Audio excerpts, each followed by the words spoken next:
Good day everyone. Good day Miss Parajang. My name is John Franklin Moreno. So I'm going to discuss or report the part 4 of the Bureau of Correction Operating Manual, which is the security procedures during emergencies, riots, escapees, or major disturbances. Under Section 1, Emergency Control Center, stated that a prison shall establish a control center to control, execute, and to monitor the proper and timely implementation of detailed plans of action to cope with emergency situations caused by fires or conflagrations, riots, or other violent disturbances or escapes. The control center shall be under the command of the superintendent, or in his absence, the assistant superintendent, and in the latter's absence, the most senior prison guard present.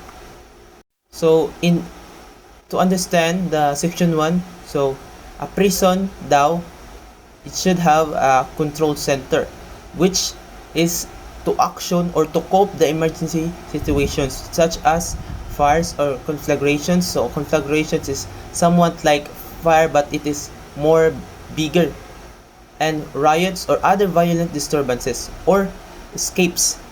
And the control center shall be under the command of the superintendent, or if the superintendent is absent during the disturbances, the assistant superintendent shall carry the work. And in the latter's absent, if the assistant superintendent is absent, well, the most senior prison guard will such do the work.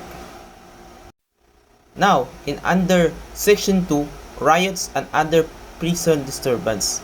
So, in the event of riots or other prison disturbances, all officials and employees of the prison where the incident occurs shall be placed on 24 hours alert to perform such tasks as may be necessary to quell the disorder or to normalize the situation. So section 2 talks about the riots or other prison disturbances, which shall stated that officials and employees shall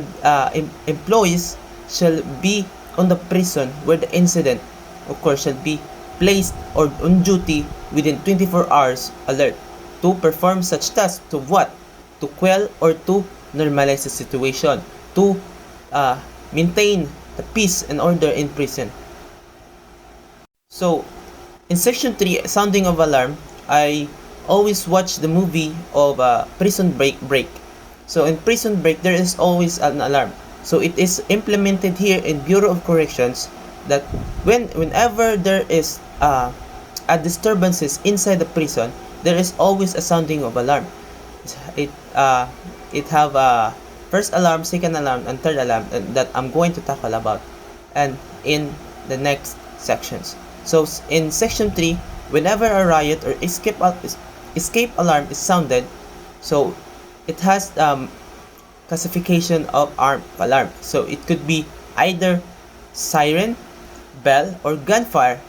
So all inmates shall be ordered to lie flat on the ground like this and face down and with arms and legs spread out. So in such occasions, when warnings are disregarded, the guard shall use reasonable force to carry out these instructions. So what are such reasonable force? So if such inmate does not follow the lying on flat on the ground, then the guard shall use reasonable force to carry out the instruction. So he might use like baton or any other weapon that could utilize or seize the such inmate to go back to his prison cell. Now, under section 4, procedure during riots and disturbances. So this is such the procedures after we all know the sounding of alarm, the such operators such as the superintendent, senior superintendent, we come now to the procedure during riots and disturbances.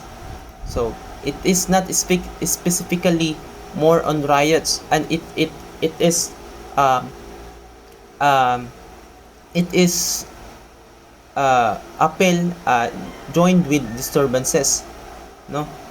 It is not more on riots, but it tackles about also disturbances. The following procedure should be followed in the case of riots and other violent disturbances.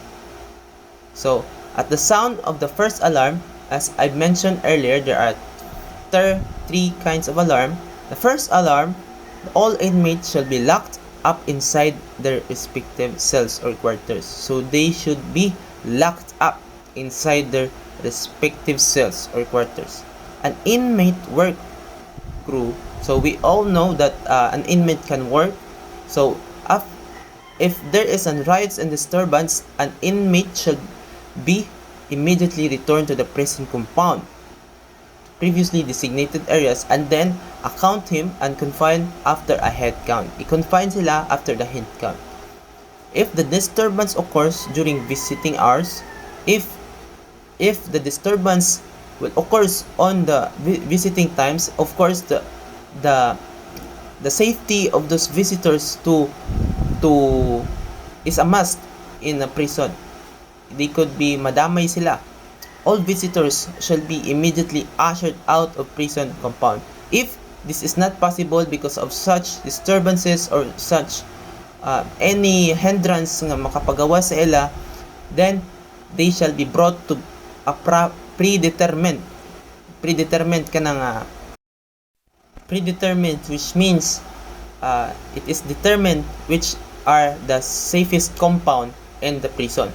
So the visitor shall not be allowed to leave said area or the compound until the disturbance has ceased and inmates have been properly accounted for. They should not be allowed to leave a said area for their safety until the disturbance has ceased and inmate have been properly accounted for. So for their safety and to iwas nga na mga escapees nga makagawas. At the same time, all guards who are not duty shall be directed to immediately report to the desk office. So those guards na they're not on duty shall be immediately report to desk officer.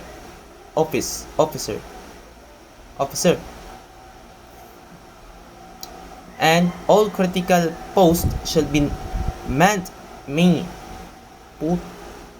So critical posts shall be manned to prevent escapees. So butangan critical post, the entrance and exit, the possible entry, the possible exit of the escapees to prevent them to go outside the facility. The most senior guard present shall be take command of the custodial force. The senior guard present, kung kinsa man tong mga present sa prison shall take the command of custodial force and make assessment of the situation. So in case of telephone calls, then in case of riots and disturbances, the telephone prison compound shall be controlled. There's no making of calls unless the riots or disturbances shall be ceased or the prison shall be in accordance of on a normal state. The armorer. So in case of riots, there should be the armorer, which shall issue the necessary anti-riot equipment, which should be tackled about on the lower paragraph, and firearms. Based on his assessment of the prevailing conditions, the guard in command shall deploy the guards into following groups. So there are three following groups to be to be prepared, no, to para i-seize or i-desist ang prison riot. So the first group, this is the initial wave, the first wave of anti-riot assault contingent, who shall be armed with weaker shields. What is a weaker shield? So a weaker shield is kani,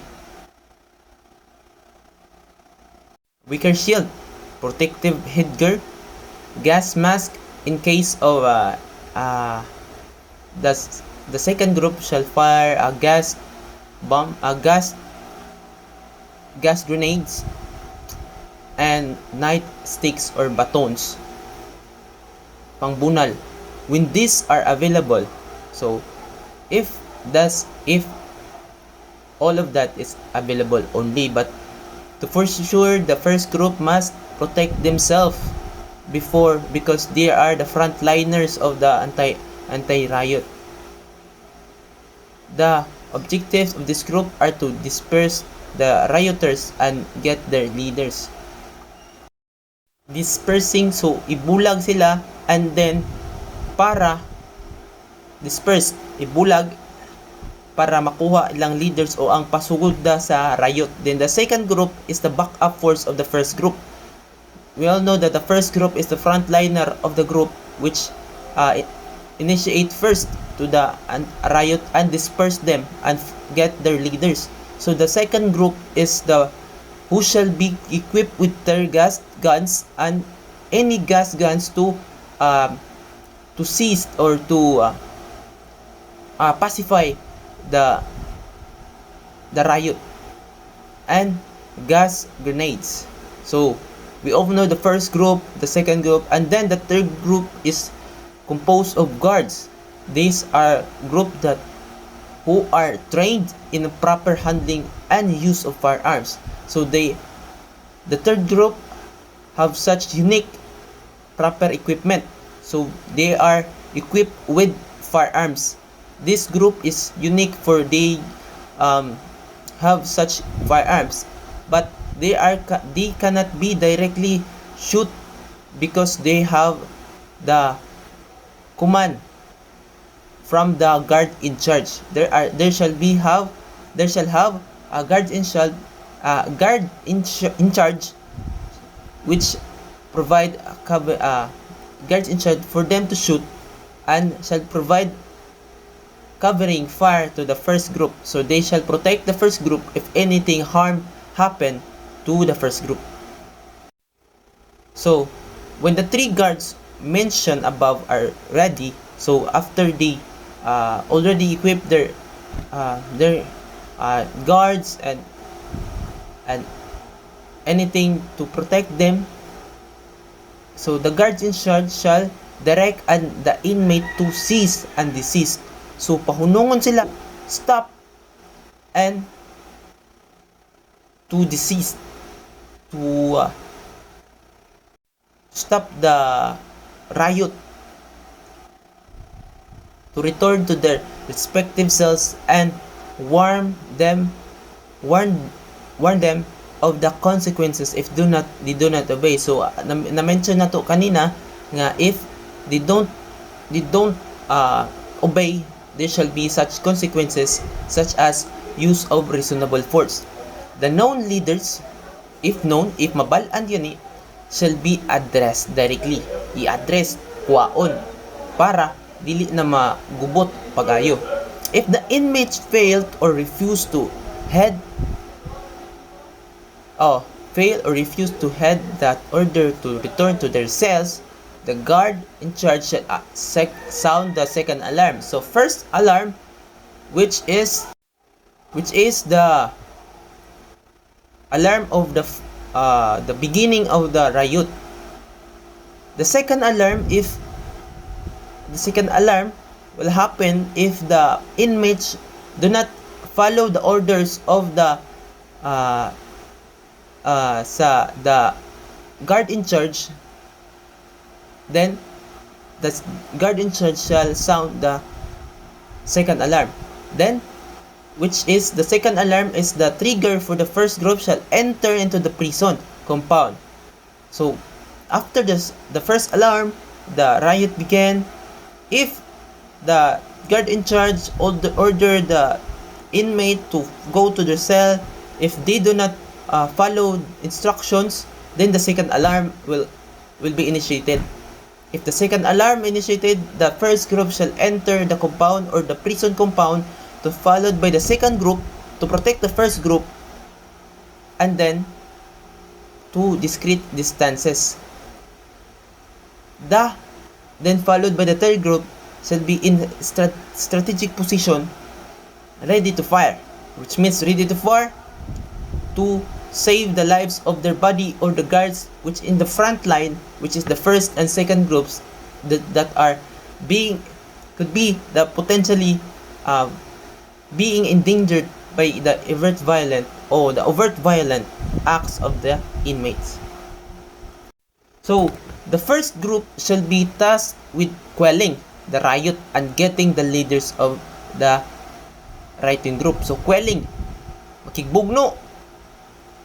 So quelling, so by the use of force of the police to stop the riot and getting the leaders, the rioting group.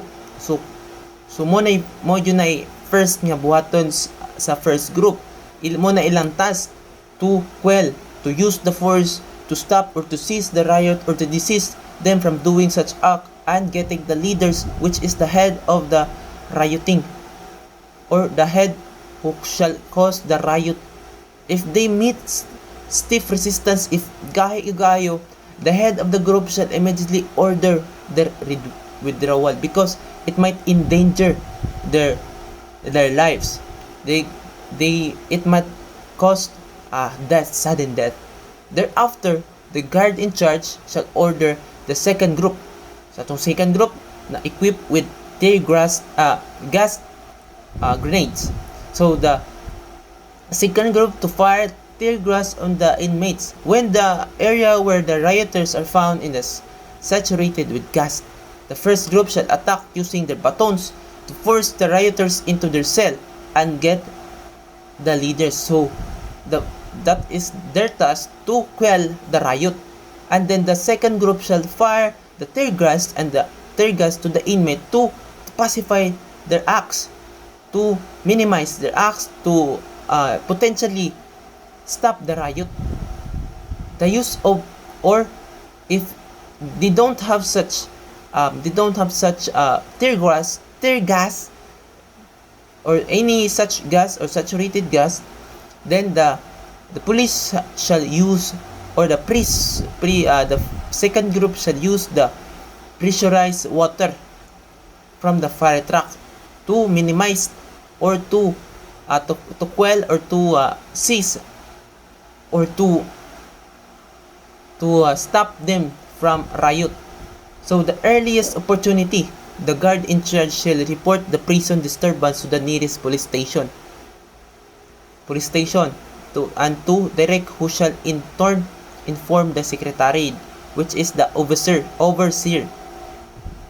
When the condition has become critical and the disturbance has reached full intensity, the guard in charge shall cause the sounding of the third alarm. So the first alarm, the beginning of the riot. The second alarm, if the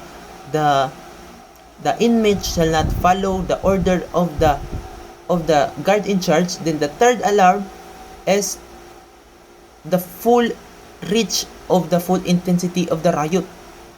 At this instant, the control center shall notify all police agencies to stop or to cease such riot, to aid them from, or to assist them in all other plans in connection with prison uprising, and shall be executed. So, of course, after noticing the police agencies, we should notice the nearby hospitals, so that in case of any injuries or even death, any injuries or sudden any injuries or even serious injuries or any that can cause death, to prevent them from being dead. And then, as an extreme measure to prevent mass jailbreak or pagkaguba or panggawas sa tanang mga piniriso or serious assault upon members of the prison administration or kanang mga tao sa prison administration nga serious assault, the selected marksman, if dili na gyud mapugnan ang panghitabo sa prison riot, is daghan ng nangitabo like ang members sa prison administration gipang bunog na, gipang assault na nya, daghan na kinanggawas, then the selected marksman of the third group may be ordered by the guard in charge to fire the warning shots of the rioters. Mo fire a warning shot, pang! If the riot, then if the rioters do not desist, di gyapon sila mohunong sa ilang gipambuhat, the order to fire shall be given, but only to aim designated targets belonging to the rioting group. So only, again, the designated targets belonging to the rioters group. After the riot or disturbance happen, after such riots has ended, then the following procedure shall be followed. First, the first thing first is to administer first aid to the injured. Those injured person, all people shall be administered by first aid, and then after that conduct a head count, because there might be escapees after the jailbreak or during the jailbreak or the riot. Then segregate ringleaders and agitators. Unsa man ang ringleaders and agitators? Kanang ringleaders mo na ang mga nagpasiugda sa riots and agitators or katang mga nirebel sa pamalakad sa prison administration. So next is assist and determine the damage to the facilities. Of course, after riots there's such damages nga mahitabo, daghan kayo mga nangguba, especially sa inside the prison compound. After that, investigate the causes of the riot, unsay nangitabo, unsay cause, unsay kinsay nanguna, and prosecute the ringleaders and other person involved in the riot. I-prosecute sila, unsay proper penalty such be imposed. Then again, repair the damage, then adopt measures to prevent repetition of similar incidents. So if after the investigation, if mo na inhitabo, then adopt measures, ingana tungod ng ingana nga panghitabo, we could conclude to more safer and to prevent riots, or such as kind like debriefing after the such riots. Then after all of those procedures, then the last thing is to submit report on the incident to the secretary, which is the secretary of the DOJ. And thank you for listening. I hope you understand my discussion and you gain such knowledge, less understanding about my topic. So thank you and goodbye.